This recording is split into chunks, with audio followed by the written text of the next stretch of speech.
What's going on, everybody, and welcome to episode 65 of the Book Binge. Sorry, I was a little bit distracted there because I had my earbuds in the wrong ears, and so stuff sounded different, and then my microphone was still up. Anyways, this is the video where we talk about my February reading wrap-up and my March TBR. So, this is one that I'm rather excited to talk about, especially since my January reading wrap up didn't quite go as planned as a result of time related stuff, where I ended up sinking a ton of time into doing school and writing related stuff and all the other whatnot. So I ended up not reading essentially for a couple weeks, which ended up pushing one of my January reads partially into February, which I suppose we might as well just go ahead and talk about now. I did start off this month continuing Kingdoms of Death by Christopher Rocchio, book 4 of the Sun Eater. Sorry, I keep on fumbling everything. This book was incredible. I really enjoyed it. Had several heartbreaking moments that absolutely destroyed me because Rocchio is a monster. But I really enjoyed Kingdoms of Death, especially once I started getting back into it. When I had paused it initially in January, where I had those week or two where I just basically didn't read anything. I'd stopped right around page 220 or so, so I had like a right around 280 pages, nearly 300 pages left.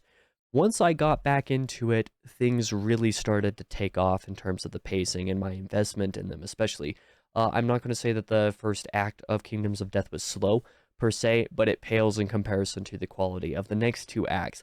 Act 2 is really hard to read because a lot of the content in it, and Act 3 has some of the coolest, most mind-blowing stuff in the entire series, especially up to that point where, Book 3, Demon in White, had several moments, especially in the second act, that were like really crazy cool moments. Kingdoms of Death had several moments that I thought were arguably even cooler, and then Ashes of Man has even more than that, which we'll talk about here in just a second. The next book that I read in February, yes, sorry, for whatever reason, my timescale keeps on getting messed up because I've been having to record a ton of videos for the next 2 months ahead of time, so I keep on forgetting. My brain's scrambled, that's fine. The next book that I read in February was the top book of this collection, The Time Machine by H.G. Wells. Was a really short book. Luckily, it only took me a few days, so it still granted me time to get through the other book that I needed to get through in February. I thought The Time Machine was actually pretty good. I think I liked it overall a lot better than most of the other people who read it alongside me did. There were a few sections of it that I thought were far too long, or sorry, far too short, and then a few other sections that I thought were a bit too long. So its pacing and its balance of what's going on isn't the best. And I personally think that, at least in my edition, because apparently there's more than one edition of the book for whatever reason, that are like vastly different in terms of when stuff happens. I guess there's an edition of it where the stuff that happens in the book is only in the year like 2800, whereas my edition of the book is like 802,701 AD is when the stuff happens.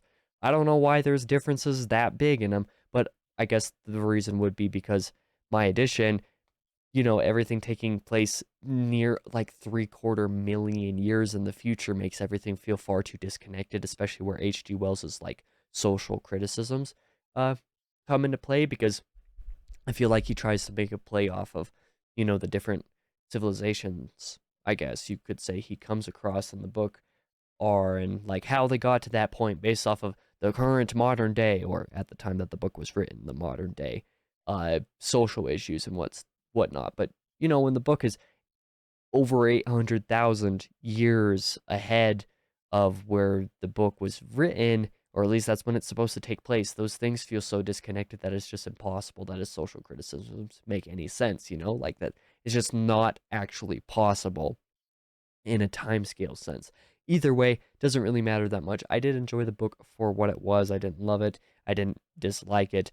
There were stuff I liked, stuff that I didn't, but that's how I felt about The Time Machine. After The Time Machine, I did mention this just a second ago, I read Ashes of Man by Christopher Rocchio, book 5, the most recently published book in the Sun Eater.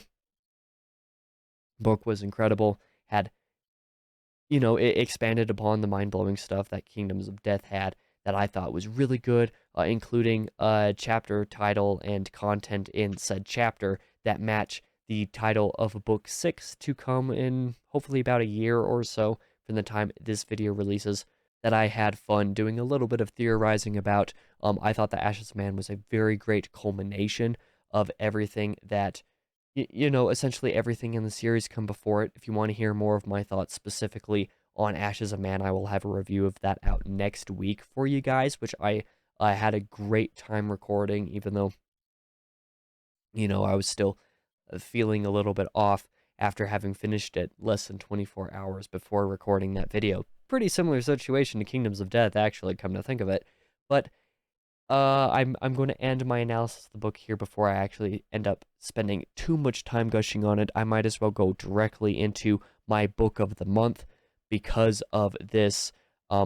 It's easily Ashes of Man for me. Like, it's not even a question. As I say in the review, spoiler alert, it is my favorite book in the series, but I think it's my favorite book of all time. So, Ashes of Man being my book of the month for February of 2023, pretty easy decision for me to make based off of that. I absolutely adored the book, even though it did rip my soul and my heart and the very fabric of my being and my existence into pieces.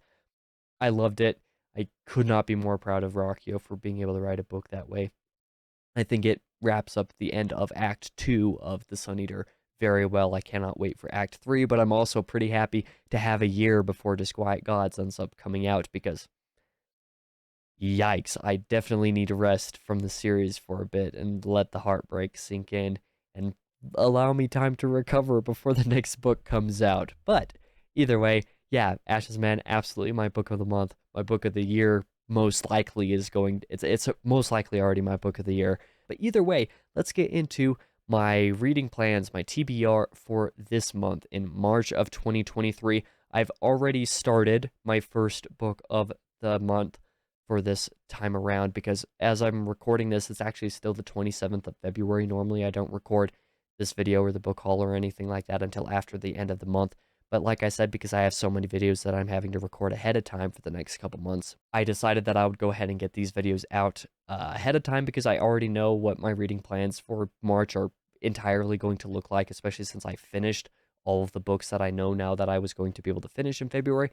That's how things kind of go. So I did already start this book, but Wuthering Heights, and I again forgot to look this up, by Emily Bronte. I don't know if it's Bronte or Bronte. I'm sorry if I'm mispronouncing that. I know that I should have looked that up, but I just completely forgot to do that. Either way, I'm reading Wuthering Heights, and before I started this, I was actually a little bit worried and nervous about it. I was wondering if I would enjoy it or how much I would enjoy it, especially early on, just based off of certain particular feedback from a few different people who I know who read it relatively recently, including one who really loved it. I was still thinking about some of his feedback, just like, I don't know, am I going to click with this book early on? I don't know. I'm kind of worried about that. I am currently on chapter 8. Even the first time that I read chapter 1, I had no clue what in the world I even read. Then chapter 2 made things a little bit more clear. I was a little bit more into it. Now that I've read through the first 7 chapters, I actually went back and read chapter 1 again. Made a heck of a lot more sense to me. But I'm already fully invested in this book. I'm really enjoying it and the characters. The amount of times that I've had to flip back to the genealogical table, so it's essentially the family tree at the beginning. That's why there's more than one bookmark in here. Is insane. There's notes in the back which has made certain phrases and words and whatnot, especially from one particular character, Joseph, who's impossible to understand the dialogue of without the end notes. I have these 3 footnotes in here, and like the amount of flipping back and forth that I've had to do is fun. I've already theorized a few things at a few different points in the book already, which is not something that I tend to do while reading, so I'm having fun with that. I'm thoroughly enjoying myself up to this point, which comes as a bit of a shock. Either way, if the book holds up, it's definitely going to be, it's definitely going to be a book that I'm absolutely glad I decided to read and not to skip, even though this month I've been rather stressing about my reading time and whatnot.